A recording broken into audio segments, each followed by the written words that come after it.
देश की राजधानी दिल्ली। दिल्ली का एक इलाका पड़ता है सीलमपुर। सीलमपुर में एक लड़की रहा करती है और जिसका नाम होता है जिक्रा। मैं आपसे क्यों कह रहा हूँ कि लड़की रहा करती है, रहा तो बहुत सारे परिवार रहते हैं सीलमपुर के अंदर, काफ़ी सारे मकान हैं। मैं आज इस लड़की के बारे में इसलिए बता रहा हूँ, ये लड़की कोई आम लड़की नहीं है। 100 क्रिमिनल मरे होंगे जिस टाइम इस लड़की ने जन्म लिया था। जी हाँ, हाथ में पिस्टल, गले में चुन्नी और चुन्नी का भी मफलर बना हुआ, साथ में 15 से 20 मुस्टंडे और पिस्टल लहराती हुई ये काफी ज्यादा लड़की वायरल हो रही है। और जिस तरह के बदमाशियों को ये अंजाम दे रही है, पुलिस प्रशासन भी मुझे लगता है कि अब घुटने टेक चुका है। दिल्ली की सरकार बनी है रेखा गुप्ता।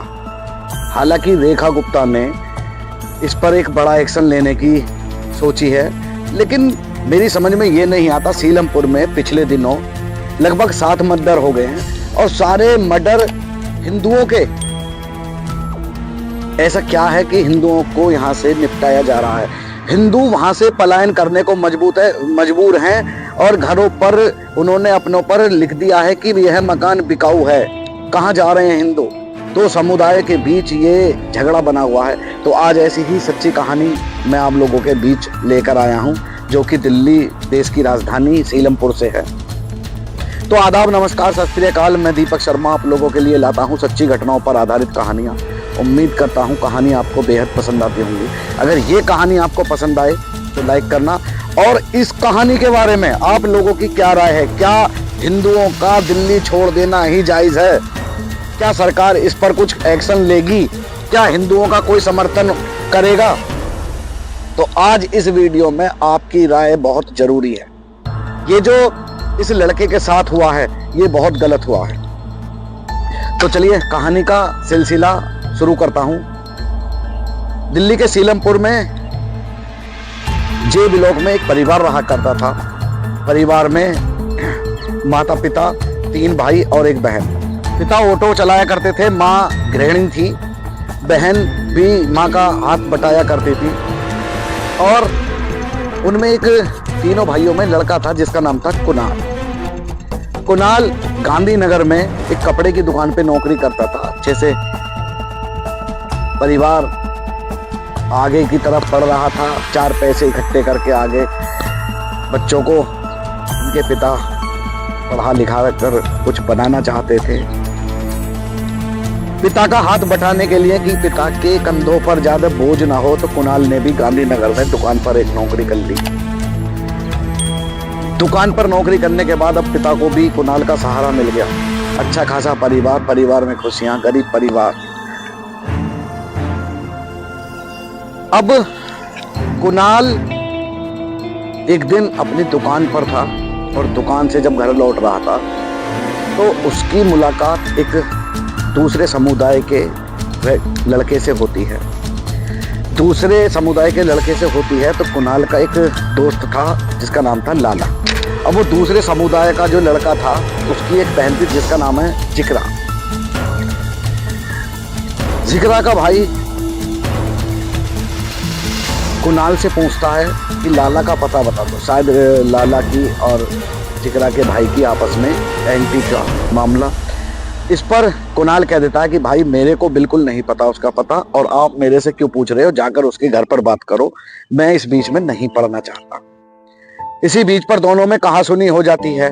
कहासुनी होने के बाद बात बढ़ती है जैसे ही, तो उस दिन तो कैसे ही न कैसे करके वहां से ये जिक्रा का भाई लौट आता है। लेकिन लौटने के बाद जिक्रा और उसका भाई कुणाल को धमकी देकर आते हैं कि तुझे देख लेंगे और तेरा दी एंड का मतलब आप सभी जानते हैं कि तुझे छोड़ेंगे नहीं। अब कुणाल घर आता है। घर आकर कुणाल इस बात को नॉर्मली ले लेता कि ऐसे तो होता चलता रहता है आपस में। लेकिन कुणाल को ये जरूर पता था कि ये जो लड़की है और ये जो इसका भाई है ये बदमाश किस्म के हैं और हाथ में पिस्टल लहराकर ये दुनिया को डराते हैं। 15-20 लड़के इनके साथ चलते हैं। इससे भी पहले जिक्रा के पास एक अवैध हथियार मिलने पर पुलिस ने उसे सजा सुनाई थी। और अभी पिछले दिनों जिक्रा कुछ ही दिनों पहले जेल से छूट कर भी आई थी, लेकिन जेल से छूटने के बाद भी उसका कोई बर्ताव में बदलाव नहीं आया। वो जैसी पहले थी वैसी ही अभी थी। हाथ में पिस्टल लेकर लहराती है, 15-20 जनों के साथ वो ग्रुप में चलती है, और यहीं तक नहीं, सीलमपुर के इलाके में उसकी इतनी दहशत है कि वहां के जो लोग हैं हिंदू, वो उससे खौफ खाते हैं। उसके आगे कोई नहीं बोलता। क्या प्रशासन और पुलिस की आंखों पर पट्टी बंधी हुई है? जब पुलिस प्रशासन को कोई किसी भी शहर में कोई डॉन होता है, या लड़की हो या लड़का हो, उसके बारे में सबसे पहले पता लग जाता है, तो इस पर एक्शन क्यों नहीं लेती? अब बृहस्पतिवार 17 तारीख 2025 यानी 17 अप्रैल 2025 दिन बृहस्पतिवार को जब कुणाल अपनी दुकान से घर वापस आता है, तो माँ कहती है कुणाल की, बेटा दूध घर में खत्म है, थोड़ा सा दूध ले आओ, ताकि तुम सुबह ड्यूटी पर जाओगे तो चाय नाश्ता आपके लिए बन जाएगा। कुणाल दूध लेने के लिए डेयरी पर जाता है। उस कुणाल को बिल्कुल भी अंदेशा नहीं था कि आज उसके साथ क्या होने वाला है। कुणाल जैसे ही डेयरी पर दूध लेने के लिए जाता है, 4 से 5 लोग कुणाल को वहां पर घेर लेते हैं और गाली गलौज कुणाल के साथ छीना झपटी करने लगते हैं। कुणाल हटाने की कोशिश करता है उन्हें और वहां से बचने की कोशिश करता है, लेकिन कुणाल को इस तरीके से उन्होंने घेरा हुआ था कि कुणाल अपना बचाव नहीं कर पाया, और जिक्रा के भाई ने कुणाल पर चाकुओं से कई वार कर दिए। अब जब चाकुओं से वार हुए तो कुणाल सड़क पर खून से लथपथ एकदम गिर जाता है और अपने बचाव में लोगों को वहां पर बुलाने के लिए कहता है कि मुझे बचाओ, मुझे बचाओ।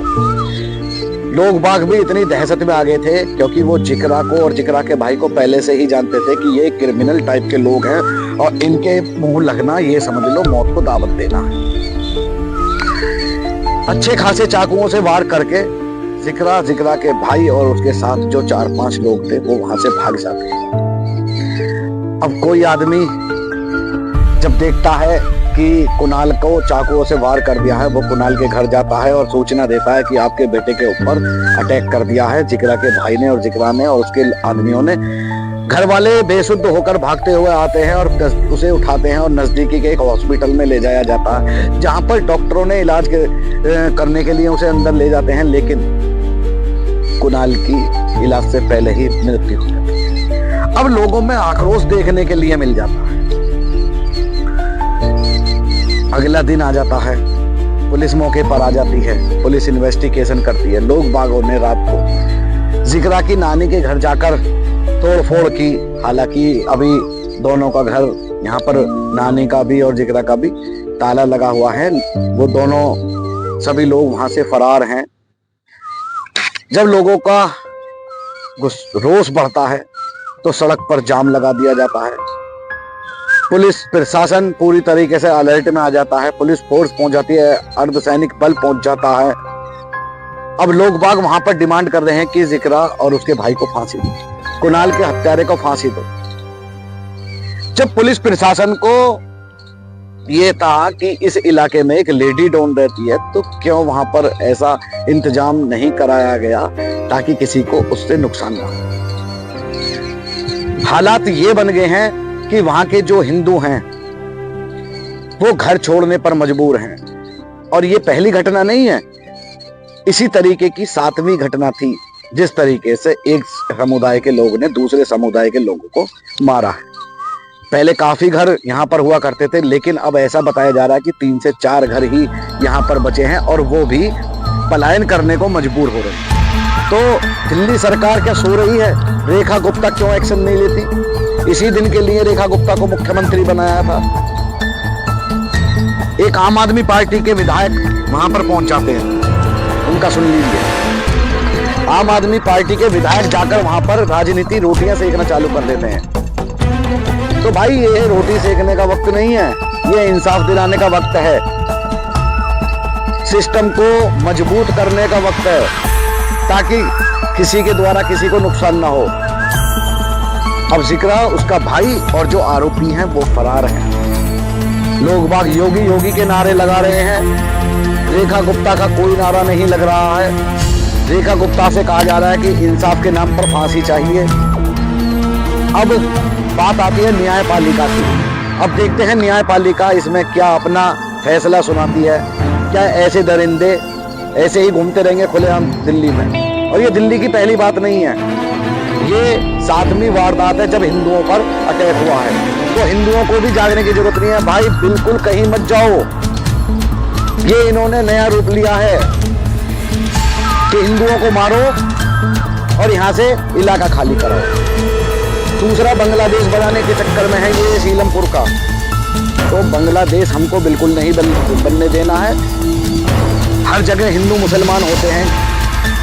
क्या सीलमपुर में कभी ऐसी घटना हुई है कि किसी हिंदू ने मुसलमान का मर्डर किया?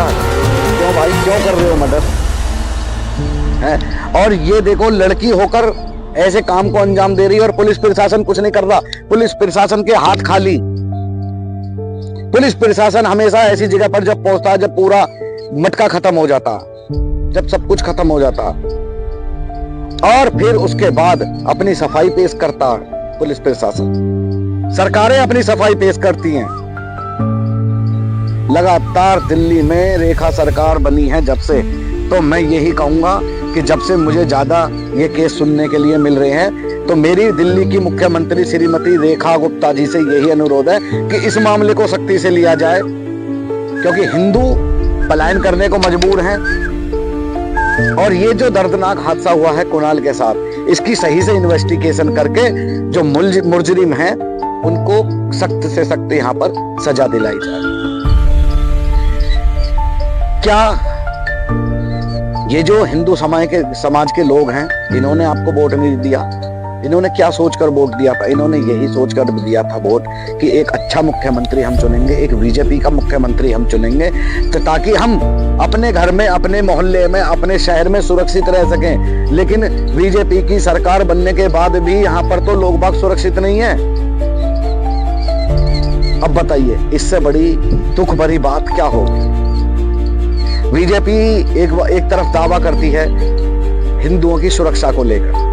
मैं हिंदुओं की बात नहीं कर रहा। सुरक्षा होनी चाहिए तो दोनों समुदाय की होनी चाहिए। कानून इतना सख्त हो जाना चाहिए कि आदमी चांटा मारने के लिए भी 100 बार सोचे।